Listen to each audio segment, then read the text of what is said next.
11 பேர் கிடைச்சாச்சு. Team ready. Match start. Cric United Tamil நேயர்களுக்கும் வணக்கம். நான் உங்க கீகா. ஸோ இன்னைக்கு திரும்பவும் WPL match number 6 Mumbai Indians versus Gujarat Giants match முடிவடைஞ்ச உடனே அவங்க கூட கனெக்ட் பண்றோம். ஸோ இன்னைக்கு மேட்ச்ல மும்பை இந்தியன்ஸ் ஒரு லாஸ்ட் ஓவர்ல வின் பண்ணாலும் அப்படின்னாலும் ஒரு கம்ஃபர்டபுளான வின் அப்படிங்கிற மாதிரி தான் நம்ம எடுத்துக்கணும். 193 சேஸ் பண்ணியிருக்காங்க.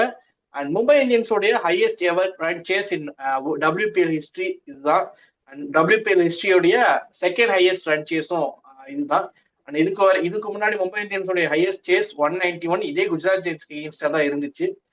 இந்த மேட்சை பத்தி தான் நம்ம டிஸ்கஸ் பண்ண போறோம். யாரோட அப்படின்னு பாத்துட்டீங்கன்னா நம்ம HPD ப்ரோ கூட. வணக்கம் ப்ரோ. வணக்கம் bro. So first of all Mumbai Indians first match ஒரு லூசிங் இதுல இருந்து வந்தாங்க. எடுத்த உடனே இந்த லாஸ்ட் ஓவர் கடைசி ஓவர்ல போய் இந்த மேட்ச் வின் பண்ண வேண்டிய மேட்சை விட்டாங்க. அடுத்து back to back wins against Delhi Capitals and ஃபார்ம்ல இருந்த குஜராத் ஜெயின்ஸ் அவங்களுடைய சில வீக்னஸ் பத்தி நம்ம பேசியிருந்தோம். அந்த வீக் லூப் ஹோல்ல வந்து இன்னைக்கு மும்பை இந்தியன்ஸ் பிரேக் பண்ணி காட்டியிருக்காங்க குஜராத் ஜெயின்ஸை. அண்ட் ஃபர்ஸ்ட் ஆஃப் ஆல் நான் மும்பை இந்தியன்ஸ் சைட்ல இருந்தே வரேன். மும்பை இந்தியன்ஸை பத்தி ஃபர்ஸ்ட் பேசுவோம்.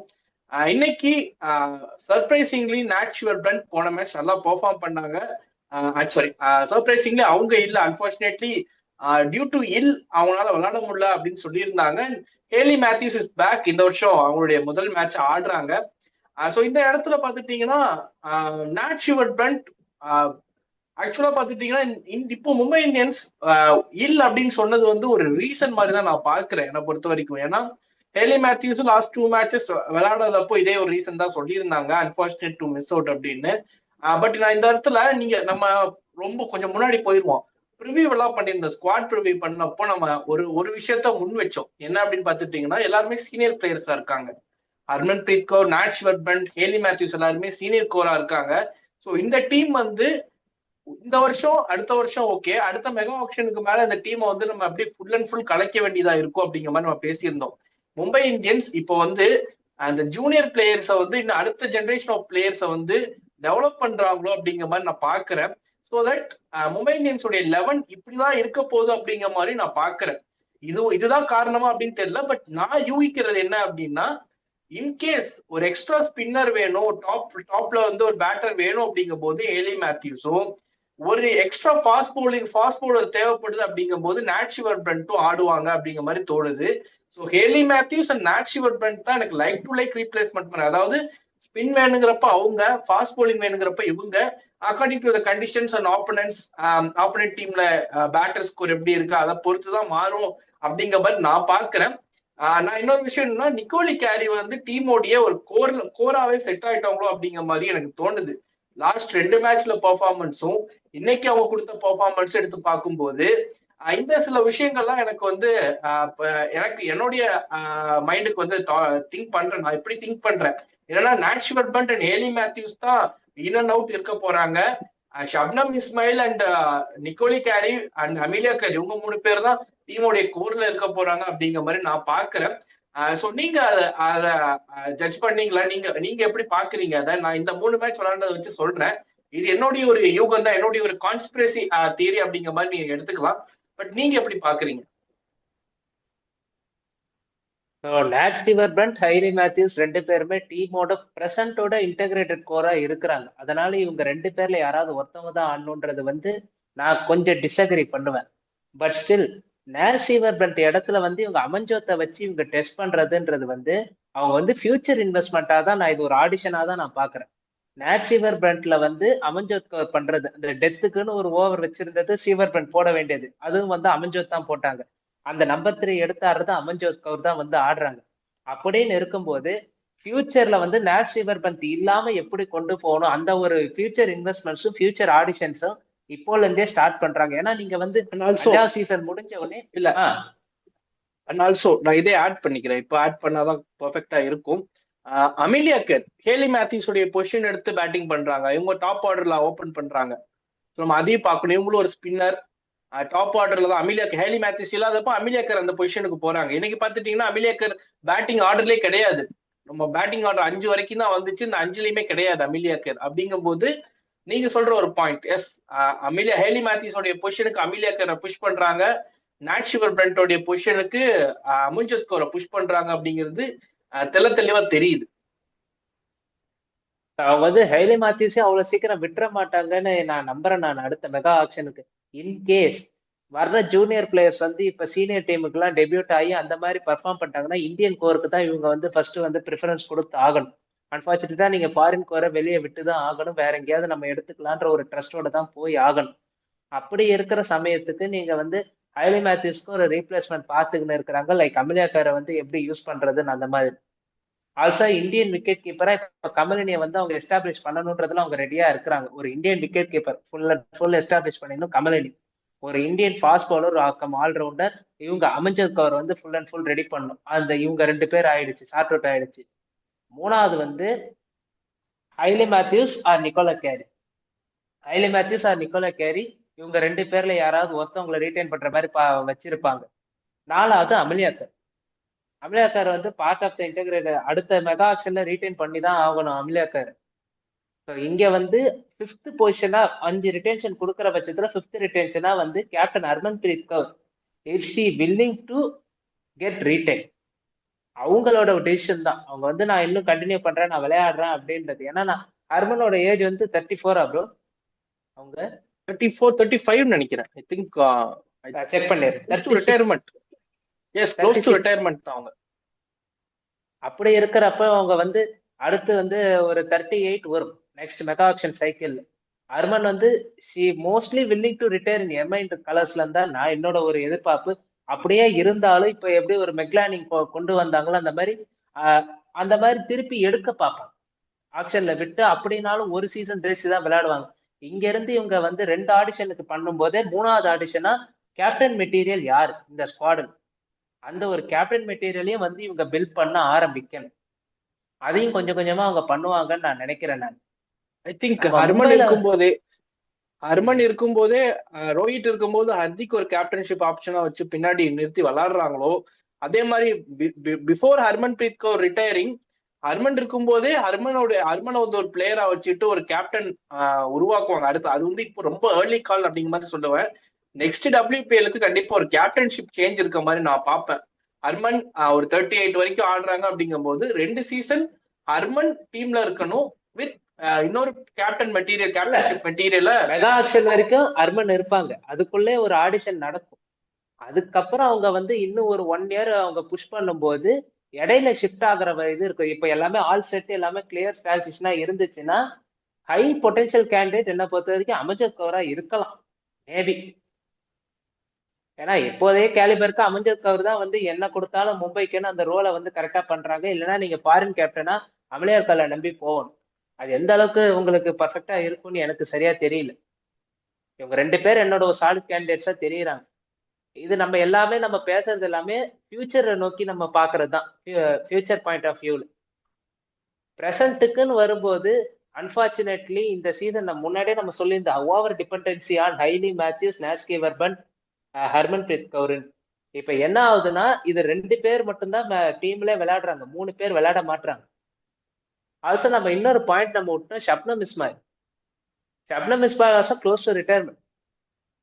அதுக்கு ஒரு பேக்கப் எடுத்துட்டாங்க. அதுதான் நான் பேச வரேன். நான் மும்பை இந்தியன்ஸ் ஒரு தப்பு மட்டும் பண்ணக்கூடாதுன்றத கரெக்டா இருக்கிறாங்க.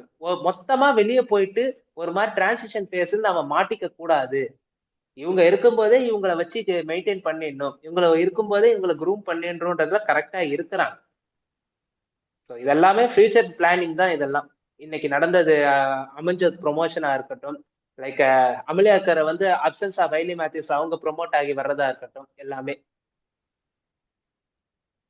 அப்படியே அங்கிருந்து இன்னைக்கு ஆக்சுவலா நம்ம அப்படியே இந்த ஃபியூச்சர் திங்க பத்தி அப்படியே பேச ஆரம்பிச்சோம். ஏன்னா அது இந்த மேட்ச்ல அது ரெஃப்ளெக்ட் ஆச்சு. பட் இன்னைக்கு மேட்சை பத்தி பேசணும் அப்படின்னா மும்பை இந்தியன்ஸ் பவுலிங் ஃபர்ஸ்ட் நம்ம மும்பை இந்தியன்ஸ் ஃபர்ஸ்ட் பவுலிங் பண்ணாங்க.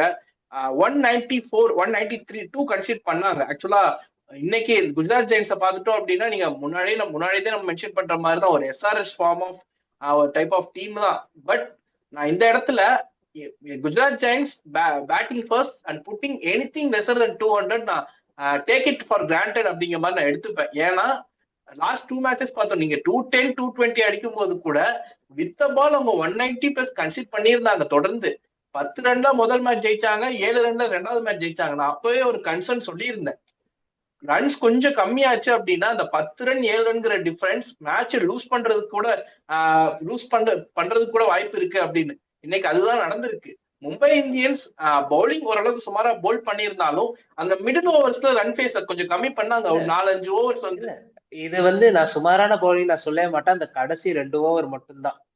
கடைசி 2 ஓவர்ல தான் ரன்ஸை லீக் பண்ணாங்களே ஒழிய, நீங்க நார்மலா அவங்க வந்து நல்லாவே தான் போட்டிருக்காங்க. அதோட ரிஃப்ளெக்ஷன் தான் வந்து 11, அதாவது 10 to 18 அதுல வெறும் 50 ரன்னோ என்னவோ தான் கொடுத்தாங்க. எனக்கு சரியான ரவுண்ட் ஃபிகர்ஸ் தெரியல.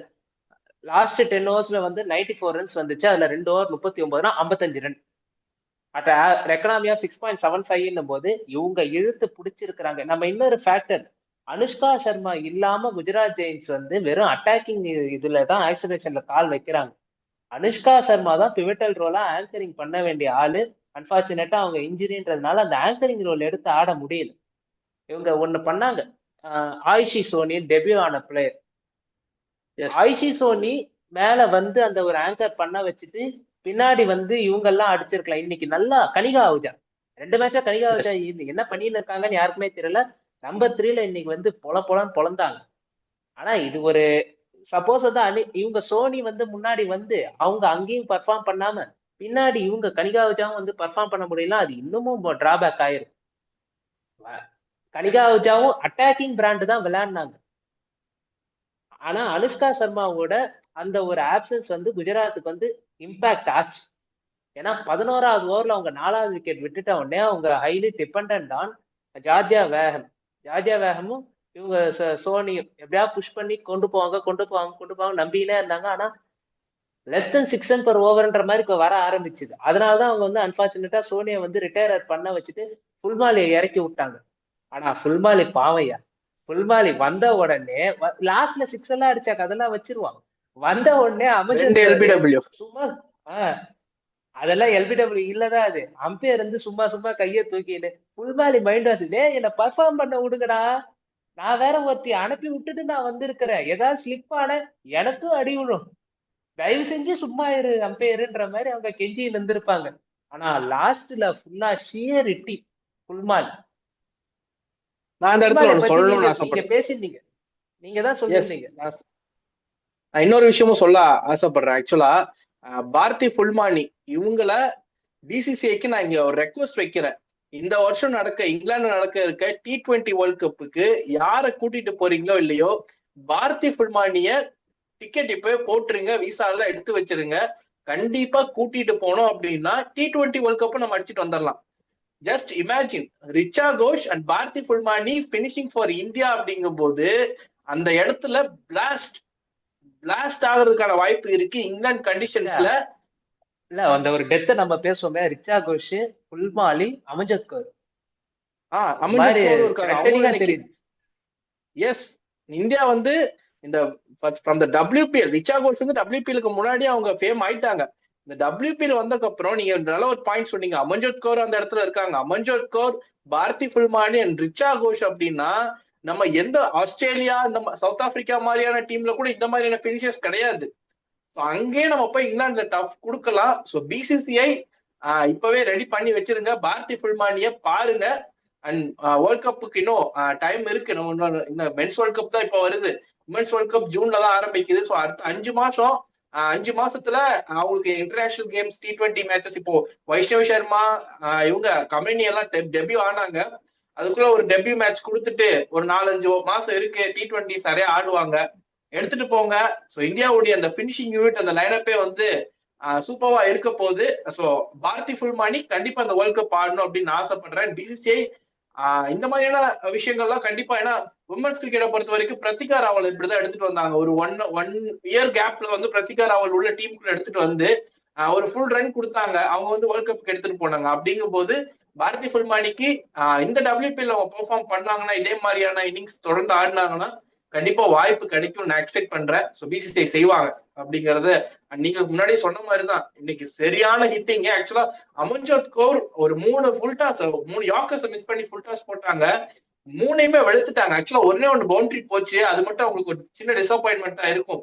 நான் இதை ஏன் மிஸ் பண்ணேன், எதையும் நான் சிக்ஸ் அடிச்சிருக்கணும் அப்படிங்கிற மாதிரி தான் அவங்களுடைய மைண்ட் செட் இருந்துச்சு. போட்டு பொலன்னு பொழந்துட்டாங்க. இதுக்கு முன்னாடி ஃபர்ஸ்ட் மேட்ச்லயும் அவங்க அந்த ரன் ரேட் கொஞ்சம் கம்மியாச்சு. இந்த மிடில் ஓவர்ஸ்க்கு முன்னாடி இவங்க கூட யூபி வாரியர்ஸ் கூட இந்த டே கேம்ல ரன் கொஞ்சம் கம்மியா இருந்துச்சு. லாஸ்ட் ஓவர் வந்து இவங்க ஒரு ரெண்டு சிக்ஸ் அடிச்சு கேம 2-10 எடுத்துட்டு போயிருந்தாங்க. இன்னைக்கு மும்பை இந்தியன்ஸ் அந்த மிடில் ஓவரை கண்ட்ரோல் பண்ணல அப்படின்னா இன்னைக்கும் ஒரு 210 250 மாதிரியான ஸ்கோர் வந்திருக்கும். குஜராத் ஜெயின்ஸ் இன்னைக்கு மும்பை இந்தியன்ஸ் இழுத்து போட்டாங்க. இனி வர கேம்ஸ்ல எல்லாம் இந்த மிடில் ஆர்டர்ஸ் நல்லா செட் பண்ணி ஆடினாங்க அப்படின்னா ஒரு 210 220 இந்த ரெக்கார்ட் பிரேக்கிங் ரன்ஸ் WPL இந்த மாதிரியான ஸ்கோர் அடிக்கிறதுக்கு வாய்ப்பு இருக்கு. அதுக்கு முக்கியமான காரணம் பாரதி ஃபுல்பானி இருப்பாங்க. ஏன்னா இவங்க மிடில் ஓவர்ஸ் நான் சொன்ன மாதிரி இந்த டாப் டு பாட்டம் அவங்களுக்கு ஃபுல் ஹிட்டிங் தான். நீங்க சொன்ன மாதிரி அந்த அனுஷ்கா சர்மா நடுவுல உள்ள வந்துட்டு ஒரு ஆங்கர் ரோல் பிளே பண்ணாங்க அப்படின்னா இவங்களை சுத்தி Sophie Devine, Beth Mooney, captain Ashleigh Gardner, Bharti Fulmali, Kanika Ahuja, Georgia Wareham வந்து பிரின்னு பிரிச்சாங்கன்னா இந்த டீம் நல்லாவே இருக்கும். பட் பவுலிங்ல மட்டும்தான் ஒரு வீக்னஸ். நம்ம அதை அப்படியே அங்கிருந்து அவங்களுடைய பவுலிங் யூனிட்டை பத்தி நம்ம பேசுவோம். அதோடு சேர்ந்து அப்படியே மும்பை இந்தியன்ஸுடைய பேட்டிங் யூனிட்டை பத்தி நம்ம அப்படியே பேசிடலாம். அப்போ ஸ்டார்டிங் வித் குஜராத் ஜெயின்ஸுடைய பவுலிங் யூனிட்.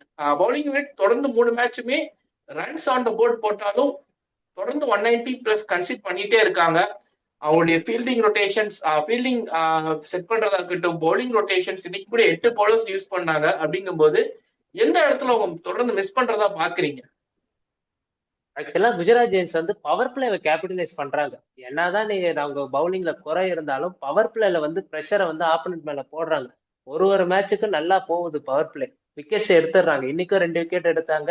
டிசி மேட்ச்ல 2 விக்கெட் எடுத்து 1 விக்கெட்டா 2 விக்கெட்டான்னு தெரியல சரியா. ஆனா விக்கெட்ஸ் எடுத்து ரன்னை வந்து கண்டெயின் பண்ணாங்க. ஒரு ப்ரெஷர் போட்டாங்க குஜராத் ஜெயின்ஸ். எங்க அவங்க மிஸ் பண்றாங்கன்னா ஓவர்ஸ் ஃப்ரம் 7 to 15 இந்த ஓவர்ஸ் இப்ப டைம்ல வந்து இவங்க குஜராத் ஜெயின்ஸ் ஃப்ளோ வந்து விட்டுறாங்க. அதை ஆப்போனன்ஸ் வந்து அழகா யூஸ் பண்ணிக்கிறாங்க. இதுல வந்து ரன்ஸ் வந்துக்கினே இருக்குது. இவங்களால விக்கெட்ஸ் எடுக்க முடியல. ரொம்ப ஃப்ளோவா ஒரு ஓவருக்கு ஒரு ஸ்கோர் போயினே இருக்குது. அதுக்கப்புறம் வந்து எப்படியாவது அவங்க சிங்கிள்ஸ் டபுள்ஸ்ன்னு ரொட்டேஷன் ஸ்கோர் ரொட்டேஷன்ஸ் பண்ணிக்கிட்டே இருக்கிறாங்க. சோஃபி டிவைனை தவிர மீதி இருக்கிற எல்லாருமே ஓவர்ஸுக்கு ரன்ஸ் 4 கொடுத்துட்றாங்க. ஸ்ட்ரைக்கை ரொட்டேட் பண்ண விடுறாங்க. சோஃபி டிவைன் மட்டும்தான் இடையில வந்து 3 டாட் பால் அளவுக்கு போடுறாங்க ஒரு ஓவருக்கு. மொத்தமா கட் டவுன் பண்றதுன்றது டிவைன் மட்டும்தான் பண்றாங்க. மீதி இருக்கிற யாருமே அதை பண்ண மாட்டாங்க. ஈஸி ஃப்ளோ ஆஃப் ரன்ஸ் வந்துருச்சு. இன்னைக்கு வந்து குஜராத் ஜெயின்ஸோட மிக மோசமான இது வந்து இன்னைக்கு தோத்ததுல மிக முக்கியமான காரணம் ஃபீல்டிங் வாஸ் சப்ஸ்டாண்டர்ட். எல்லாருமே எக்ஸ்பீரியன்ஸ் பிளேயர். பெத் மூனியே இன்னைக்கு ரொம்ப பிலோ பார் பர்ஃபார்மன்ஸ் தான் கொடுத்தாங்க. மொத்தம் 3 கேட்ச் டிராப்பு. அதுக்கப்புறம் வந்து 3 ஃபீல்டிங் மிஸ்ஃபீல்டிங். பெத் மூனி 2 பண்ணாங்க. அப்புறம் வந்து சோஃபி டிவைன் ஒரு சின்ன ஒரு மிஸ்கால்குலேஷன் பண்ணாங்க. இன்னொன்னு ஒரு முக்கியமானது, கனிகா இன்னைக்கு பாவம் அவங்க புது டெபியூ ஆனா சோனி பேட்டிங்லயே அவங்க ரிட்டையர்ட் ஆயிட்டாங்க. சுத்தி அவங்க கிட்டே 2 கேட்ச் சான்ஸ் வந்துச்சு. அதுக்கப்புறம் ஒரு மிஸ்ஃபீல்டிங் வந்துச்சு. அந்த மிஸ்ஃபீல்டிங்ல ஒரு ஓவர் த்ரோல வந்து ரன்ஸ் வேற எடுத்தாங்க. அமஞ்சோத் கவரும் இவரும் ஒரு கட்டத்துல அமஞ்சோத் அவுட் ஆன உடனே இந்த மேட்ச் வந்து மொமெண்டம் எல்லாம் ஷிஃப்ட் ஆயினே இருந்துச்சு இவங்க பக்கம். ரேணுகா சிங் வந்தாங்க அந்த ஓவருக்கு. கரெக்டா பெத் மூனி வந்து அந்த ஒரு மிஸ் பண்ணிடுவாங்க. இவங்க ரிவர்ஸ் ஸ்வீப்லயே இருந்தாங்க நிக்கோலா கேரி. அந்த ரிவர்ஸ் ஸ்வீப் ஒன்று மிஸ் ஆகி பெத் மூனி கையை விட்டு ஓடிடும். ஆச்சு அங்க இருந்தா மாச்சு. நான் ஓப்பனா சொல்றேன்னா அந்த ஓவர்ல அந்த ஒரு மிஸ்ஃபீல்டுக்கு அப்புறம் நிக்கோலா கேரியை முடிச்சு அதுல இருந்து பிரிச்சுட்டாங்க ஃபுல்லா நிக்கோலா கேரி. இவங்க மிஸ்ஃபீல்டிங் பெரிய இதை பார்க்கும்போது ஆஷ் கார்னரை பார்க்கும்போது எனக்கு ரொம்ப பரிதாபமா இருந்துச்சு. எல்லாரும் மொச்சின்னு இருக்கிற போட்டோல கூட சித்த மாதிரி மூஞ்சி வச்சிருப்பாங்க. அவங்க மூஞ்சி இப்படி தொங்க போட்டோ வைக்கிற அளவுக்கு உங்க ஃபீல்டிங் இருக்குது. நான் இன்னொரு விஷயம் சொல்லவா? ஆனா எனக்கு இன்னொரு ஒரு மிஸ்டேக்கு, அவங்க ஒரே ஒரு ஓவர் மட்டும்தான் போட்டாங்க. அது ஏன் அவங்க அதை மிஸ்டேக் பண்ணாங்கன்றதா எனக்கு தெரியல. எனக்கு இருக்கிறவங்கள நம்பி கொடுத்தாங்க நிக்கோலா கேரிக்காக கொடுத்ததுக்கு. அதுக்கப்புறம் அவங்க வரவே இல்லை நிக்கோலா கேரிக்கும். இல்ல ஆஷ் கார்னர் ஒரு ஓவர் போல் பண்ண வந்தப்ப யாரு அடிச்சாங்க? ஒரு 6 ஒண்ணு போச்சு. இவங்க அக்கா தான், அர்மன் அக்கா தான். அக்கா தான் அடிச்சாங்க. அவங்களுக்கு பழசெல்லாம் ஞாபகம் வந்திருக்கும். இங்க இருந்து அப்படியே ஒரு 3 மாசம் பாஸ்ட் போய் வேர்ல்ட் கப் செமிஃபைனல்ஸ் ஞாபகம் வச்சிருப்பாங்க. அங்க போட்டு பிரின்னு பிரிச்சாங்க அக்கா. இங்க வந்து சரி ஒரு ஓவர் நம்ம ட்ரை பண்ணி பார்ப்போம், ஒரு ரிவெஞ்ச் மாதிரி இருக்கும் அப்படின்ட்டு வந்தாங்க. இங்கே வந்து ஒரு 6, அதுக்கு பெரிய 6 ஒண்ணு போட்டு ஒரு 6 அடிச்சோன்னா ஓகே நம்ம இன்னைக்கு பவுலிங் ஸ்டாப் பண்ணிட்டு மத்தவங்களை வச்சு டெஸ்ட் பண்ணுவோம், ஹர்மன் பிரீத் கௌர் போனா நம்ம ஒரு சான்ஸ் எடுப்போம் அப்படின்னாங்க. அக்கா போட்டு பொழந்துருத்தது அவங்களுக்கு அந்த கண்ணு முன்னாடி வந்துட்டு போயிருக்கோம். இந்த கூலி படத்துல நாகார்ஜுனா எங்கேயோ உன்னை எங்கேயோ பார்த்த மாதிரி இருக்கு அப்படிங்கிற மாதிரி இப்ப அது வந்தது 3 மாசத்துக்கு முன்னாடி பார்த்தத லைட்டா மறந்துட்டு வந்தாங்க. முதல் ஓவரு ஒரு 6 அடிச்சவனும் தெரிஞ்சிருச்சு, ரைட்டு இன்னைக்கு அக்கா ஃபுல் ஃபார்ம்ல இருக்காங்க, நம்மள இன்னைக்கு பொழக்க போறாங்க அப்படின்னு அவங்க ரீசெண்டா விலகிட்டாங்க. இதுதான் அக்கா ரீசன். குஜராத்னா குஷி ஆயிடுவாங்க. அது வேற மேட்ரு. அக்கா வந்து அடிச்ச 10 ஆஃப் செஞ்சுரில 5 வந்து குஜராத் ஜெயின்ஸுக்கு அகேன்ஸ்டா. இவங்க வந்து எப்படி ரோஹித் சர்மாக்கு ஒரு கேகேஆரோ அந்த மாதிரி ஹர்மன் அக்காக்கு ஒரு குஜராத் ஜெயின்ஸ். குஜராத்தை பார்த்தாலே பொழந்துருவாங்க. இல்ல 2 பேர் குஜராத் கூட இந்த ரெக்கார்டு நம்ம பேசியிருந்தோம். 7 டைம் வின் பண்ணிருக்காங்க. 7 மேட்ச் ஆடி 7 மேட்சுமே மும்பை இந்தியன்ஸ் வின் பண்ணிருக்காங்கன்னு. இன்னைக்கு 8. இன்னைக்கு ஹேலி மேத்யூஸ் உள்ள வந்ததுக்கு இன்னொரு ரீசன் என்னன்னா, இவங்களும் குஜராத்தை பார்த்தா குஷி ஆயிருவாங்க. 7 மேட்சஸ்ல 14 விக்கெட்ஸ் எடுத்திருக்காங்க. வித் பேட் 2 ஆஃப் செஞ்சுரி அடிச்சிருக்காங்க against Gujarat Giants. So Hayley Matthews and Harmanpreet Kaur குஜராத்தை பார்த்தாலே அடிக்கணும்னு முடிவு பண்ணிடுறாங்க போல. இன்னைக்கு ஹேலி மேத்யூஸ்க்கு நல்லா பட்டுச்சு. அன்பார்ச்சுனேட்லி அந்த ஒரு 6 அவங்க டிபிக்கலா அடிக்கிற ஒரு ஷாட் தான். பட் அந்த பேட்டோட அந்த கமெண்ட்ரியில கூட சொன்னாங்க, இங்கிலீஷ் கமெண்ட்ரியில அந்த ஸ்டிக்கர்ல பட்டு நல்லா ஹைட்டா எட்ஜ் வாங்கிருச்சு அப்படிங்கிற மாதிரி சொன்னாங்க. சோ அது unfortunate to get the wicket. நல்ல catch, caught out. Super catch. Sophie Devine நல்லா பொறுத்து ரொம்ப ஹைட்டா போயிருச்சு. நின்னு நல்லா அண்டர் த பால் நின்னு பெர்ஃபெக்ட்டா எடுத்தாங்க. ஆக்சுவலா அப்பெல்லாம் மேட்ச் வந்து ஒரு மொமெண்டம் அவங்க கையில இருந்த மாதிரி இருந்துச்சு. ஸ்லிப் ஆனது எங்க அப்படின்னு பாத்தீங்கன்னா, பிரில்லியண்டா அமன்ஜோத் கௌர் அந்த ஒரு இடத்துல அவங்க வந்து ஒரு கிளட்ச் நாக் ஒரு 40 ஆஃப் 20 சம்திங் 25 பால்ஸ் அப்படின்னு நினைக்கிறேன், 26 பால்ஸ் நினைக்கிறேன். அந்த அந்த ஒரு நாக். அதுக்கப்புறம் நிக்கோலா கேரி நம்ம பாராட்டு. எஸ், நிக்கோலா கேரி வந்து நீங்க எப்படி சொல்றது, அங்க டீமுக்குள்ளேயே வருவாங்களா அப்படின்னு தெரியல. ஒரு பேக்கப் ஆப்ஷன் அப்படிதான் கன்சிடர் பண்ணோம். யாருமா நீயே அப்படிங்கிற மாதிரிதான் வந்து பொலன்னு பொழக்கிறாங்க வித் பால். இன்னைக்கு கொஞ்சம் ஒரு சுமாரான டே தான். வித் பால் அவங்களுக்கு சுமாரான ஒரு அவுட்டிங் தான். பெனல்டிமேட் ஓவர் வந்து கொஞ்சம் ரன்ஸ் லீக் ஆயிடுச்சு. 19 ரன்ஸ் பக்கம் போனாங்கன்னு நினைக்கிறேன். அதுக்கப்புறம் பேட்டிங்ல இன்னைக்கு வந்து நான் கொடுத்த ரன்னை நானே அடிக்கிறேன் அப்படின்னு கேப்ஸ் சூப்பரா ஃபைன் பண்றாங்க. ஆக்சுவலா பாத்துட்டீங்கன்னா தரையோட ஒட்டி அடிக்கிறாங்க. நான் கூட ஒரு சிங்கிள் போகும் 2 போகும்னு பார்த்தா அந்த ஆஃப் சைட்ல ஃபுல்லி பேக்கடா வச்சிருந்தாங்க ஃபீல்ட் செட்டப். அதை பியர்ஸ் பண்ணி அடிக்கிறாங்க. அந்த கேப்பை ஃபைன் பண்றாங்க. அந்த கேப்பை தாண்டிட்டா எனக்கு பவுண்டரி அப்படிங்கிற மாதிரி பெர்ஃபெக்டா டைமிங் பண்றாங்க. Perfect shots. நீங்க சொன்ன மாதிரி இந்த ரேணுகா சிங் தாக்கூரோடைய ஓவரை வந்து போட்டு பொழந்துட்டாங்க. 20 ரன்ஸ் வந்துச்சு. அதுல ஒரு 4 ரன் ரெக் பை 16 ரன்ஸ் அடிச்சாங்க. கேமே அந்த இடத்துல தான் சேஞ்ச் ஆச்சு. அந்த இடத்துலதான் ரன் ரேட் எபோவ் 11 இருந்தது, டவுன் டு 10 வந்துச்சு. அங்க இருந்து மொமெண்டம் பிடிச்சு ஹர்மன் பிரீத் கௌர் அப்படியே அந்த மேட்சை கண்டினியூ பண்ணி முடிச்சுட்டு போயிட்டாங்க. இன்னொரு விஷயம், ஒரு செம்ம கேம் அவேர்னஸ் அவங்க கிட்ட இருக்கு. போன மேட்ச் இதே மாதிரிதான் டெல்லி கேபிட்டல்ஸ் இதே மாதிரி ஒரு சிச்சுவேஷன்ல இருந்து மேட்சை விட்டாங்க எகென்ஸ்ட் குஜராத் ஜெயின்ஸ். இந்த இடத்துல எனக்கு அந்த லாஸ்ட் பெனல்டிமேட் ஓவர்ல பவுண்டரிஸே வராது. ஆனா அந்த ஓவர்ல 9 ரன்ஸ் வந்திருக்கும். நிக்கோலி கேரிக்கு ஸ்லோவர் பால் போட்டாங்க, அவுட் சைட் ஆஃப் போட்டாங்க ஸ்லோவர் பால் வித் அதே மாதிரி ஆஃப் சைடு பேக்டு. பவுண்டரி அடிக்க முடியல. டச் பண்ணிட்டு ஒரு சிங்கிள் ஹர்மன் பிரீத் கௌர் எடுத்துட்டாங்க. அடுத்து டபுள் ஓடும்போது கரெக்டா பெர்ஃபெக்டா ஹர்மன் பிரீத் கௌர் கால் பண்ணும்போது இந்த கேம் அவேர்னஸ் அப்படிங்கிறது பெர்ஃபெக்டா இருந்துச்சு. லாஸ்ட் ஓவர்லயே அவங்க தான் ஃபர்ஸ்ட் பால் ஸ்ட்ரைக் வந்தாங்க. அதே மாதிரி ஒரு ஸ்லோவர் பால் சோஃபி டிவைன் போட்டாங்க. கேப் பார்த்து ஒரு சிங்கிள். எனக்கு இந்த இடத்துல 5 ரன் தான் தேவைப்படும், நான் பெரிய பவுண்டரிஸ்க்கு தான் போறது இல்லை அப்படிங்கிற மாதிரி பெர்ஃபெக்டா அந்த கேம் அவேர்னஸும் அவங்க கிட்ட இருக்கு. One of the matured batter அப்படிங்கிற மாதிரி பாக்குறேன். அவங்களுக்கு ஏஜ் 31 ஆயிருச்சு. ஆஸ்திரேலியாவில் நிறைய கிரிக்கெட் ஆடி இருப்பாங்க. பட் ஸ்டில் இன்டர்நேஷனல் எக்ஸ்பீரியன்ஸ் அதெல்லாம் கம்பேர் பண்ணும்போது ரொம்ப கம்மி தான். WPLக்கு இப்பதான் வராங்க, இந்தியன் கண்டிஷன்ஸ் இப்பதான் ஆடுறாங்க. பட் ஆடு ஒரு 3-4 மேட்ச்லயே மும்பை இந்தியன்ஸுக்கு வந்து அடுத்த ஒரு 4-5 வருஷத்துக்கு இவங்களை வந்து ஒரு கோர்லயே நான் மெம்பரா வச்சுக்கிறேன் அப்படிங்கிற மாதிரி தான் அவங்க பாக்குறாங்க. எனக்கு அவங்களை பார்க்கும்போது ஸ்டீவர் பண்ட்டுக்கு ஒரு ரீப்ளேஸ்மெண்டாவே யூஸ் பண்ணலாம்னு தோணுது. எஸ், நீங்க சொன்ன மாதிரி பேட்டிங்கும் நம்பர் 3 அமன்ஜோத் கௌர் நீங்க சொன்ன ஃபர்ஸ்ட் இயர் பேசின மாதிரி அங்க அவங்க வச்சு ரீப்ளேஸ் பண்ணிடுவாங்க with number 3 and death overs இதெல்லாம். பட் இவங்களை பொறுத்த வரைக்கும் அமன்ஜோத் கௌரை மேல ப்ரொமோட் பண்ணிட்டு அமன்ஜோத் கௌருடைய ஒரு பிளேஸுக்கு இவங்க வராங்க. அப்படி நம்ம பாத்துக்கலாம் இந்த இடத்துல. சோ நிக்கோலை கேரி வந்து பாத்துட்டீங்கன்னா மும்பை இந்தியன்ஸ் அவங்க இருக்கனாலதான் இப்போ எய்தர் ஹேலி ஆர் நேட் ஷிவர்பண்ட் இவங்க 2 பேரும் நான் ஒருத்தர் ஆட வைக்க போறேன். சோ அடுத்த ஒரு 4-5 வருஷத்துக்கு நான் டீமை யோசிக்க போறேன் அப்படிங்கிற அந்த டிரான்சிஷன் ஸ்மூத்தா அமையறதுக்கு நிக்கோலை கேரி ஒரு ரீசன். ஸோ இவங்க யார் ஸ்கவுட் பண்ணிட்டு வந்தாங்க, இவங்க இந்த மாதிரி இந்த கண்டிஷன்ஸ்ல இப்படி ஆடுவாங்க அப்படின்னு மும்பை இந்தியன்ஸ் எப்படி ஸ்கவுட் பண்ணிட்டு வந்தாங்கிறது எனக்கு ஒரு ஆச்சரியமா இருக்கு. ஏன்னா எப்பவுமே அவங்க Mumbai Indians known for giving surprise to even there fans தான். நம்ம மும்பை இந்தியன்ஸ் எப்படி விளாடுறாங்க, எந்தெந்த இப்ப யங்ஸ்டர்ஸ் மும்பை இந்தியன்ஸ் எடுத்துட்டு வந்தாங்க அப்படின்னா ஓகே மும்பை இந்தியன்ஸ் ஏதோ ஒண்ணு இந்த பையன்கிட்ட இருக்குப்பா, இந்த பொண்ணுகிட்ட இருக்குப்பா அப்படிங்கிற மாதிரி நம்ம வச்சுக்கலாம். பட் மும்பை இந்தியன்ஸ் நான் இந்த நிக்கோலி கேரி எல்லாம் நான் ஒரு ஜஸ்ட் ஒரு பேக்கப் ஆப்ஷனா தான் வச்சேன். ஆப்ஷன்ல கூட ஒரு பேஸ் பிரைஸுக்கு தான் வந்தாங்க.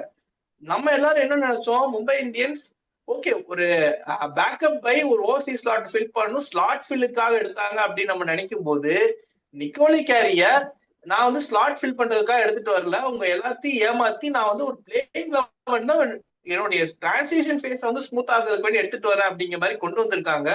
ரொம்ப ரொம்ப சர்ப்ரைசிங்கான ஒரு திங் இந்த டபிள்யூபிஎல்ல பாத்தீங்கன்னா மும்பை இந்தியன்ஸ் இந்த பண்ணதுதான். So Mumbai Indians going through இந்த இந்த 11 அப்படிங்கிறது ஓரளவுக்கு செட் ஆன மாதிரி பாக்குறேன் இந்த சீசன்ல. ஒரே ஒரு விஷயம், அந்த ஹேலி மேத்யூஸ் அண்ட் மேட் ஷிவர்பண்ட் தொடர்ந்து இவங்க இன்னும் அவங்க அவுட், அவங்க இன்னும் இவங்க அவுட் அப்படிங்கிற மாதிரி தான் நான் பாக்குறேன். இன்னொரு சில வேற ஏதாச்சும் விஷயம் ஆட் பண்ணும் மும்பை இந்தியன்ஸ் இந்த மேட்ச்ல, ஏதாச்சும் லூப் ஹோல் நீங்க பாக்குறீங்களா? Loop Hola?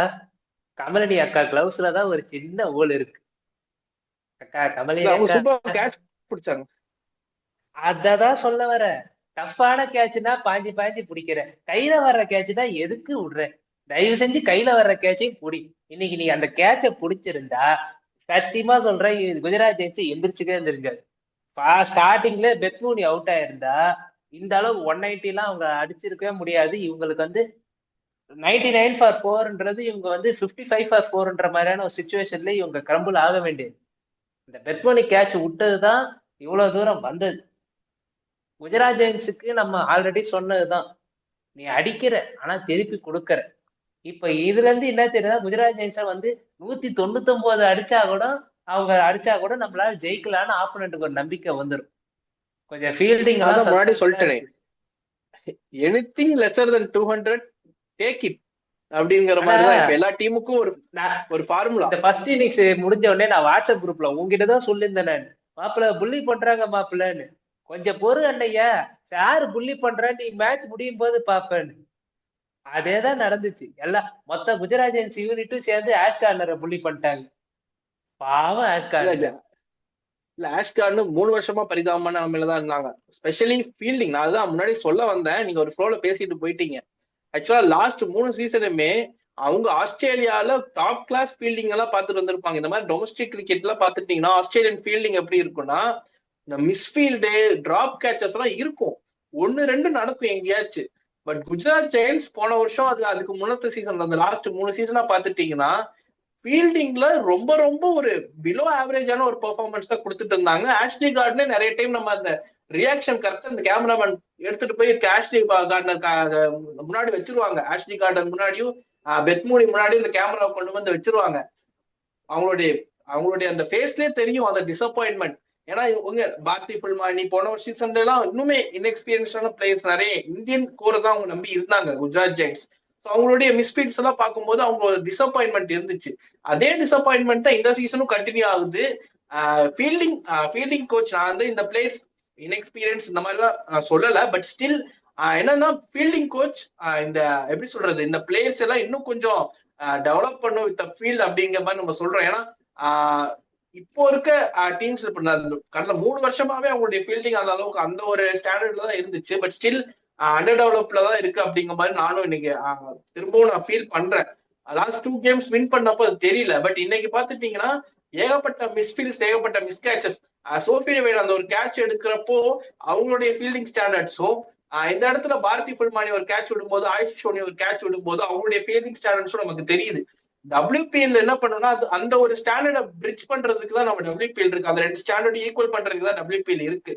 With the players and also with the coach இன்னும் டெவலப் பண்ணா. பட் இந்த 3 வருஷமா ஃபீல்டிங் கோச் யாரு அப்படின்னு தெரியல WPL குஜராத் ஜெயின்ஸுக்கு. பட் யாரா இருந்தாலும் அதை வந்து சரி பண்ணும், அது முக்கியமான ஒரு கன்சர்ன் நான் பாக்குறேன். நீங்க சொன்ன மாதிரி பவுலிங்ல தொடர்ந்து 190 கன்சிடர் பண்றாங்க அப்படிங்கிறதுக்கு ஃபீல்டிங் ஒரு முக்கியமான ரீசனா இருக்க மாதிரி நான் பாக்குறேன். ஒருவேளை அந்த 2-3 கேச்சஸ் எடுத்திருந்தா மேட்சஸ் இந்த மேட்ச் எப்படி வேணாலும் சேஞ்ச் பண்ணிருக்கும். ஹர்மன் பிரீத் கௌருக்கு 3 சான்ஸ் விட்டாங்க, அதுல அந்த 3வது சான்ஸை நீங்க எடுத்திருந்தீங்கன்னா கூட அன்னைக்கு வந்து ஒரு ஈக்குவேஷன் வந்திருக்கும். மும்பை இந்தியன்ஸோடைய பேட்டிங் டெப்த் வந்து இதுக்கப்புறம் வர பிளேயர்ஸ்ன்னு பாத்துட்டீங்கன்னா அமிலியா கேர் இருக்காங்க, சஜீவன் சஜனா சஜினா இருக்காங்க. இல்ல சஜனா கஷ்டம்தான். இருக்காங்க. ஏன்னா செட்டில் ஆன ஆளு செட்டில் ஆகாத ஆளுக்கு வந்து சோஃபி டிவைன் போடும் போதுன்றத வந்து ரொம்ப த்ரெட்டனிங்கா இருப்பாங்க. ஏன்னா யாக்கர் பிளாக் ஹோல்ல எஸ். குத்துவாங்க. அதை ஜட்ஜ் பண்ணி அடிக்கிறது கஷ்டம். ஹர்மன்பிரீத் கௌரோ இவங்க நிக்கோலா கேரே செட்டில் ஆன ஆளுக்கு வந்து பால் வந்து கொஞ்சமாவது ஜட்ஜ் பண்ணிட முடியும். ஏதாவது கொஞ்சம் தட்டி விட்டுட்டா போதும்னு. அந்த ஒரு இடத்துல வந்து அவங்க குஜராத் கொஞ்சம் மிஸ் பண்ணிட்டாங்க அந்த பிளாட்ட. எஸ், நீங்க அந்த கடைசி கேட்ச புடிச்சிருந்தா கூட உங்களுக்கு ஒரு சான்ஸ் இருக்க மாதிரி இருந்திருக்கும். ஸோ கிருஷால் டைம்ல அந்த ஃபீல்டிங் மிஸ் அப்படிங்கிறது சரி பண்ணே ஆகணும். So both ball and fielding, batting ஓகேவா இருக்கு, பேட்டிங் வந்து டாப் கிளாஸ், பவுலிங்கையும் ஃபீல்டிங்கையும் பெர்ஃபெக்ட் பண்ணிட்டாங்க அப்படின்னா குஜராத் ஜெயின்ஸ் இங்கிருந்து எழுந்து வரலாம். இப்போ ஒரு லாஸ் தான் ஆயிருக்கு.